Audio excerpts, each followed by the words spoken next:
Senator Alma Francis Heyliger. You may proceed, Senator.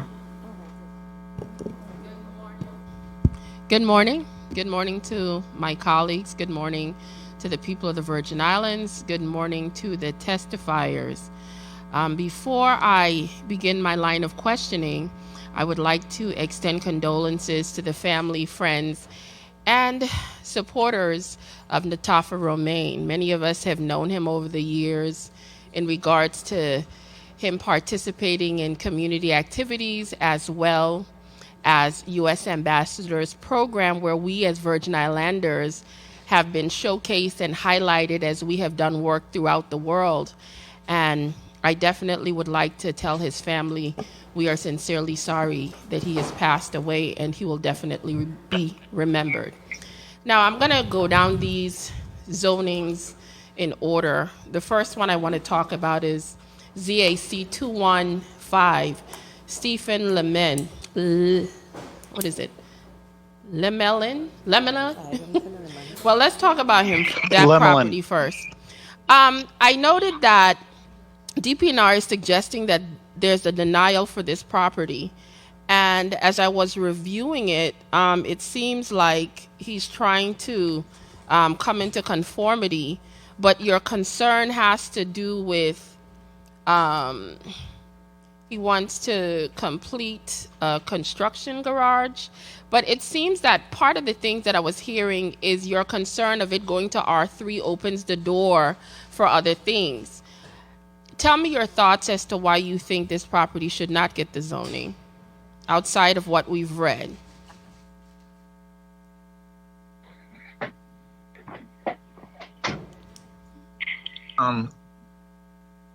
Good morning, Morning. Senator Alma Francis Heyliger. Leah, I'll let you go first, and then I'll step in. Good morning. Leah Laplace Matthew with DPNR's Division of Comprehensive and Coastal Zone Planning.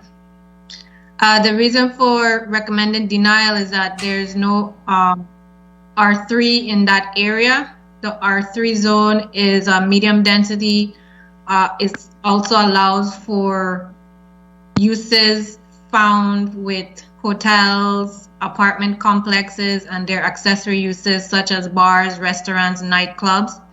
So being that the area does not have R3, opening the door for that property having R3 would negatively impact neighboring properties. Okay, so how would, if that's the case, at some point people R3 somebody has to be first. So my thought process is to say that because it doesn't exist, that's the justification. But in order for it to exist, somebody has to be first. So thank you for your thoughts on that one. I also want to touch on Mr. Carl Brown. The only thing I wanted to ask in regards to his property, previously when I had some documentation, it looked like it had said 1,3665 acres, and this one says 1.3665 acres. So I just want clarity to make sure that this is actually 1.3665 acres and not 1,3665 acres.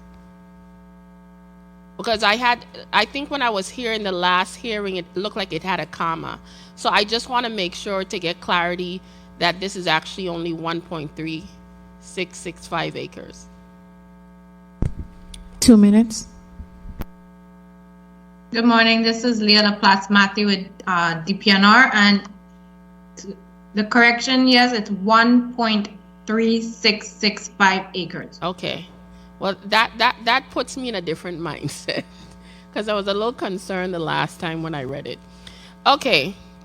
If this what this property wants to do, just to confirm, I really didn't have much concern with that one. As it relates to ZAC 21-7, I notice here that you guys said yes to the recommendation from C to B3. If it's just to change the zoning because they want to assist with the home and improvements, I didn't have much issues with that either. ZAC 21-1, this is the one I had a lot of questions about. Property consists of 18.9072 acres, and they spoke about 108 affordable residential homes, housing rentals. The first question I want to ask is, have you guys looked for financing for this project? Or this is just, let's see if we could get it rezoned and then we'll do it? Do you have the financing available for all of these potential phases that you're sharing that you would like to do? Can somebody share with me what's happening with this project? Yeah, good morning. Again, Clarence Brown, Managing Principal for Design District Architects and Planners. The family reached out to me to rezone these 19 acres. 30 seconds. Oh, okay. Sir, I'm running out of time. The question I want to ask is financing something that's already set in place, or the family has the funding ready to do any of these three phases? Because I don't want to be in a situation where rezoning property and then all of a sudden it's getting sold, all sorts of things are happening, because to take a property from R2 to B3 increases significantly the value of that property. So I am trying to understand, when you say things like 108 affordable house rentals, then it talks about depending on the commercial market, phase 2 might happen. It just doesn't seem like it's a sound plan that actually is happening. Time. So I'm trying to understand, as it relates to funding, monies, what is the case here? Do I get to respond, or is it time up here? Madam Chair, could he respond on your? He said my time is up. Sure, you can respond. Please Thank proceed. Yeah. Thank you. So this family actually has been going through this process with investors long before they even kind of brought me on board to look at the rezoning of this property. The big issue here is their emphasis is on mixed use development. They don't want to do just residential. And so the answer is, their big focus is on doing affordable housing is really their passion. That's what they've been digging in on. But it's also really important to them that this is a mixed use development. Sir, you are not answering me. I keep asking you about finances for this project. 18 acres is a lot to rezone and change the value of the property. I want to know if monies is already available to potentially do this, or this is just a pie in the sky of, if we get it rezoned, it could happen. That's what I'm trying to figure out. Well, unfortunately, the answer to that question is kind of tied to the rezoning, in that they have discussed this with financiers, but it is tied to whether or not they could get the proper zoning. Financing is available if they could get the proper zoning for the property. Thank you. Thank you for your responses. I did see Miss Shirley Dishaber Highfield is there? also on the teams. Mrs. Dishaber Highfield, would you like to place anything on the record around that question that Senator Francis Heyliger asked? Good morning, Morning. everyone. Yes, good morning. We have been, for a long time now, talking with Mr. Brown about different financiers, of which we have some very, very interested people. I'm not free to give their names right now, but very, very much interested people. Oh, okay. May I All right, ask thank you for your response. May I just Senator, ask my last question to Mr. Dominguez quickly? Senator, your No. time has been called minutes ago. Senator DeGraff, you may proceed with your 6 minutes. Senator Francis Heyliger, you're recognized for your point of inquiry. Thank you. My point of inquiry was literally along the lines of what you just stated, because I wanted to know about the collaboration between the two.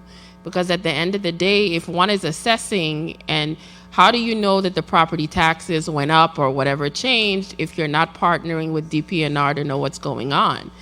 And at the end of the day, somebody has to be held responsible for this. Because if that's the case, people could just willy-nilly be building and doing whatever they want in the Virgin Islands and nobody's held accountable. But the only thing I want to ask with Mr. Dominguez quickly, your issue right now is because of a property you purchased the way it is, you can't get refinancing. Because that's all I'm trying to get from all of this conversation. And when you attempted to do your refinancing, the first time when you purchased the property, your appraiser, from what I'm understanding, said everything was a go. But now the second time around, the bank is saying it's not conforming, so we can't help you. I just need to make sure that's what I'm understanding today. Yes, you are correct, Senator. That's it? All righty. Yeah, Thank you.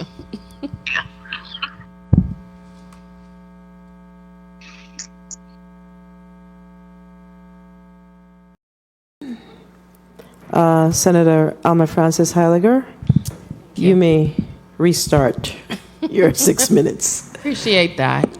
Good afternoon once again, colleagues, testifiers, people of the territory. I wanted to speak to Ms. Jones in regards to Mr. Orlando Martinez's parcels.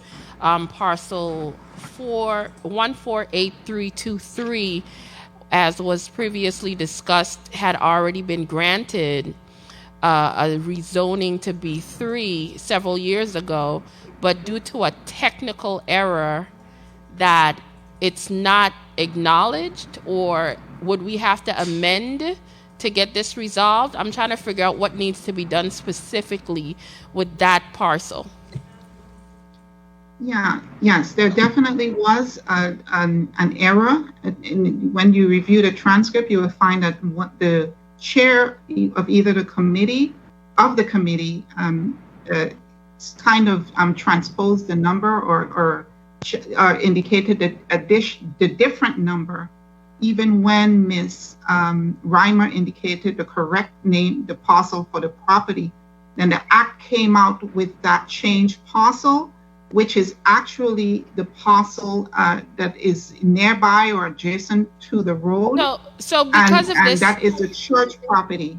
Okay, so because of this error, would that mean that that parcel, which is according to the Act 5050 148-321, is considered B3 because the mistake was made here at the legislature, according to what you're saying?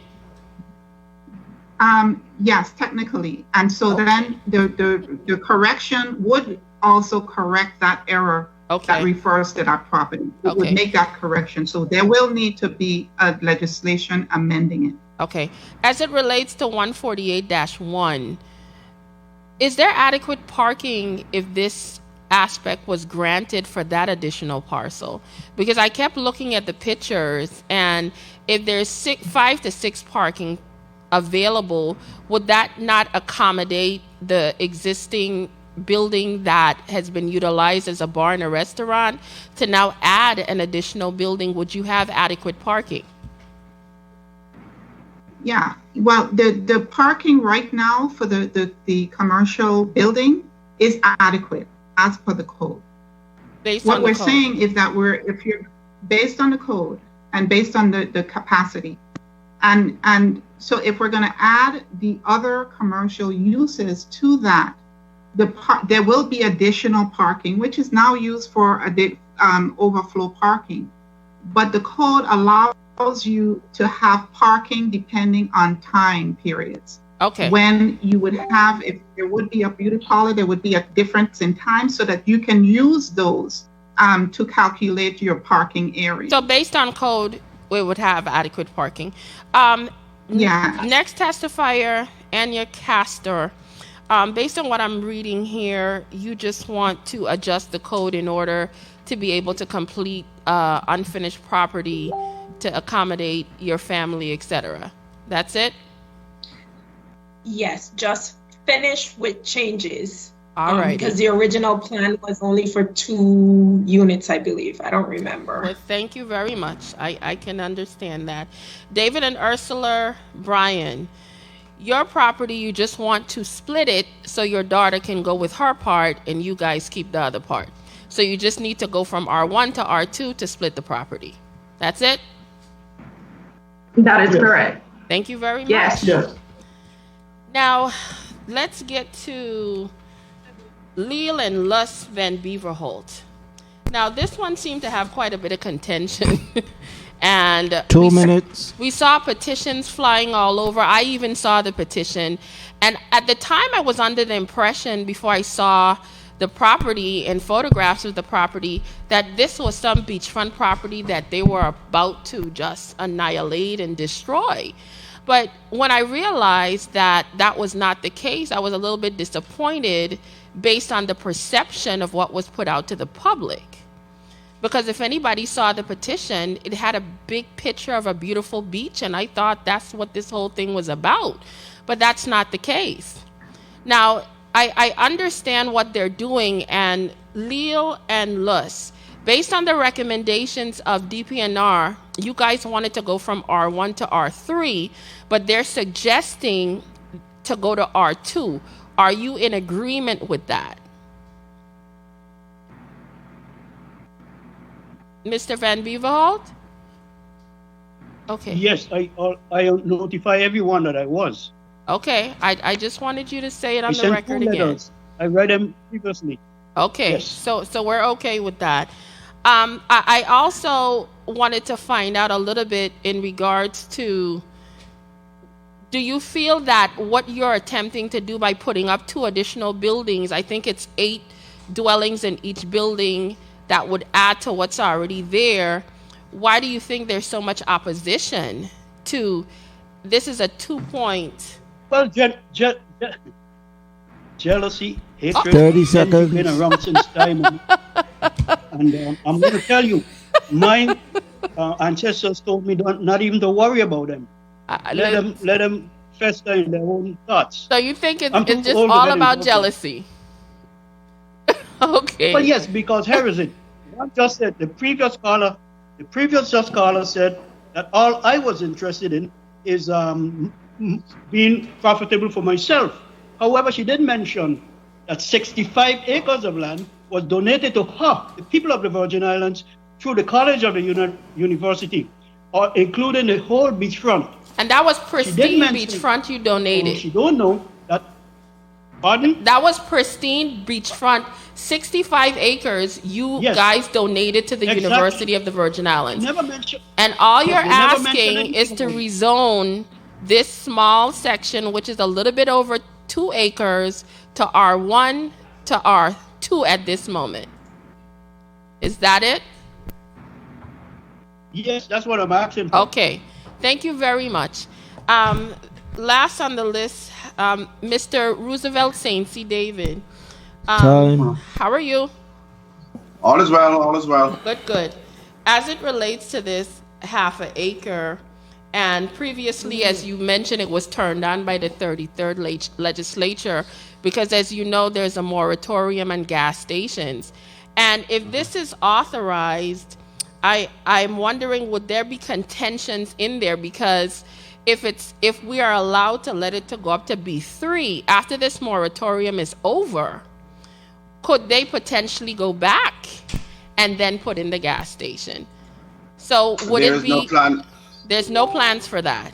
Absolutely no plan. As a matter of fact, the plans were withdrawn, removing that gas station completely. So there is no intention at all for any gas station. Okay.